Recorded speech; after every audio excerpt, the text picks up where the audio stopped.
Okay, now we're back. We were talking about Maurice's Pieces versus Marshall's at Memorial 2.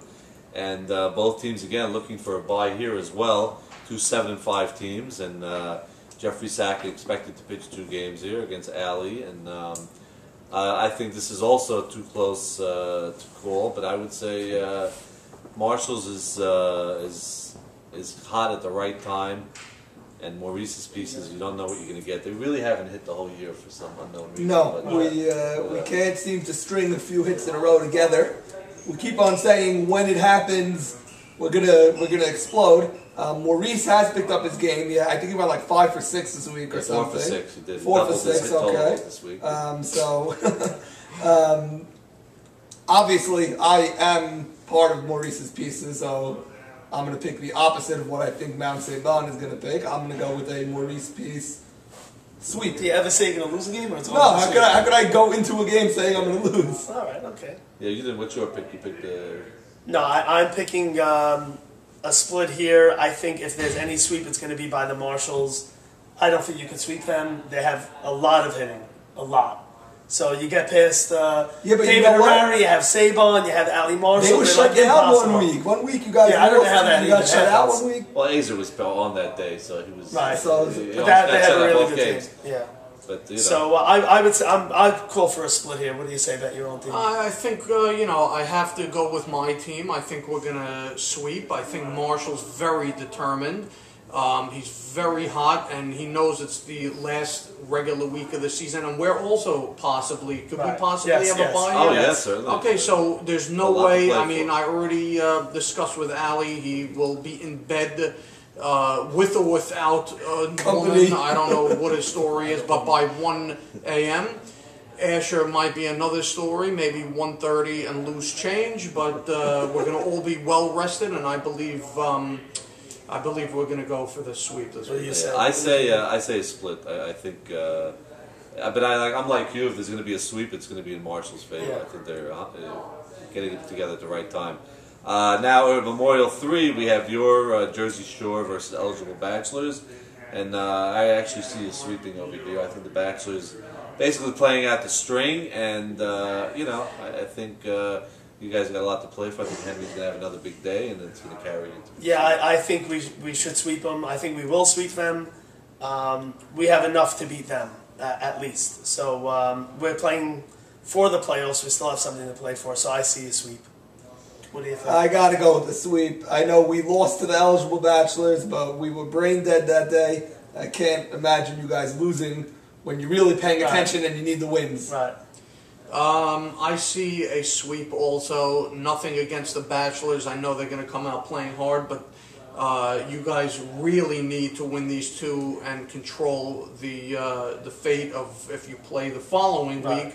And I know Henry's looking to put up some big numbers against this team this week. He's having an MVP type season. I don't know if anyone looked at his numbers. He's got like his numbers 6, 7 triples, 5 homers, or 4 homers. He had 2 this week. Yeah, but what about Mount Sabon's numbers? Not too shabby. That's right. By the way, we were speaking about who was it? Maybe Eddie Richie, a couple of guys, and you're right there with them. So I know you had about 8 RBIs though against them. So we'll see. It's a week you have to take advantage of. That's part of the league, and I know Henry. He's a professional hitter. He's going to take advantage, and hopefully, hopefully you guys could walk away with 2 wins. By the way, you mentioned Eddie Richie. He's quietly having one of his best years, offensively and defensively as well. He's having an unbelievable year. Everything's a line drive. Whether he's hitting line drive outs or line drive hits, every ball is hit the right way. It's unbelievable. But we'll leave the personal awards and MVPs and accolades. I'm sure. The ass thing. Let's leave the ass I'm sure for another the voters out there are going to be hearing from Eddie Richie soon anyway. So let's not worry about that right now. It's like the U.S. Census when they knock on your door and you don't answer. Yeah, we have our own Frank Pallone will be calling next week. Edward Pallone. Now the last matchup, which is a very intriguing matchup, Dirty Dozen versus The Situation. And I honestly think that The Situation peaked early and they're done. And Dirty Dozen is a real team, and I think they're going to sweep The Situation. I agree. I'm hoping for it. We need it, but I really believe that the Dirty Dozen will sweep The Situation. They peaked. We figured that Red, towards the end of the season, may start to slow down, start to lose it a little bit. I spoke to nameless people from his team that said it's a little bit tough.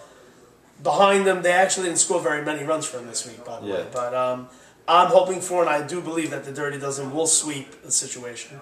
No, I think it's going to be a split. I think Robert from Bradley Beach still has something left in the tank, and he's not going to end the season just losing 7-8 games in a row. I think he's going to pull a win, and I would guess that it would be the first game. I think he's going to come a little hungry today, this upcoming week. By the way, that matchup is also in the YMSL record. The combined starting age of the pitchers is 137. So, another record. Moses versus Ray. Yeah, another record in the YMSL. What do you see there? I see a split. I think they're both still very good teams, and they both need the wins, and I can't see either one of those teams running away with a week, so I'm going to go with the split. Yeah. And again, a split knocks out our good friend Douglas so Dweck out of the playoff. If we play the situation in the playing game, who do you like? Oh, boy. If they do get swept, the situation. Well, I think if you're at that point where you won 2 games and they lost 2, I'm going with you for that. Okay. Well, when would that game take place? Right after.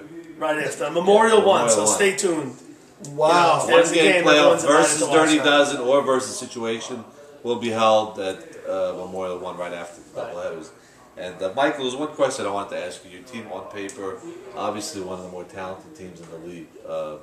But does your team have the, shall we say, the mental capacity to withstand a tough, grinding out playoff series, or would this be chaotic in the situation? I mean, let's face it, between you and Asher and Bracken. Dash was a little upset, by the way, this week. Well, look, I mean, if you... Going crazy. He didn't play the field. Asher did go a little crazy, and he's a veteran, so he deserves to be out there. But you know what? Things are in Ali Marshall's hands, so I believe those two should talk behind closed doors, and they could settle their differences together. And if Ali wants to consult with Braca, then by all means. But do we have the mental capacity? I'm going to say yes. We scored roughly about 100 runs. We're not running away with anything because there's a lot of tough teams out there, but we have a lot of veterans. And our 2 through 5 or 6 hitters have been tremendous. And I think it's going to come down to defense and pitching. And I think as the season goes on, Ali's just going to get better on the mound, and our defense is getting better, and I think we're going to be okay. So Dash has been on the bench for 2 games, just DHing. Is that the last couple of weeks? Asher has struggled a little at the plate. His timing's a little off, but we're going to need him to peak this time of year. And I even consulted with Ali, and believe it or not, I actually voluntarily told him that I would catch Norman's position. Wow. I would catch a game, All-Star game started. step out of the first baseman's area and go to the catcher's position just so my good friend David could get a game at first. Wow. And, coming from a first base all-star, I think that says a lot. Have you ever caught in the YMSL before? Actually, I did this year because the team was fighting on the field against the Bachelors. Nobody wanted to catch. Ali couldn't control the team that day. The first game we won 21-0, and everybody thought they were superstars, and everyone wanted to play short and center and left because we had to win. And when it came down to it, I said, you know what, stop the fighting, it's a team unit. And I put on the mask, and I actually had a couple of big plays at the plate, nailing some guys, and it was a lot of fun. It's a fun position, catcher, a lot of action. A lot of fun. So maybe that's affecting Asher at the plate too, not seeing any action on the field. Also losing position to Jason Marshall. He's blown his ego also. So very big, but he could always blame it on the fact that Ali, has to take care of his other brothers and put one at second and one at short. I heard Vivian might give birth to another kid just to put him in center field, but. They're working on doing something like that. Not Edmonds Vivian, by the way. Once again, it's the end of our show. Michael Sabon Salomon, we'd like to thank you for your appearance, and it was a great show, and I'm sure the ratings are going to go through the roof. Back to the studio. Thank you. Thanks.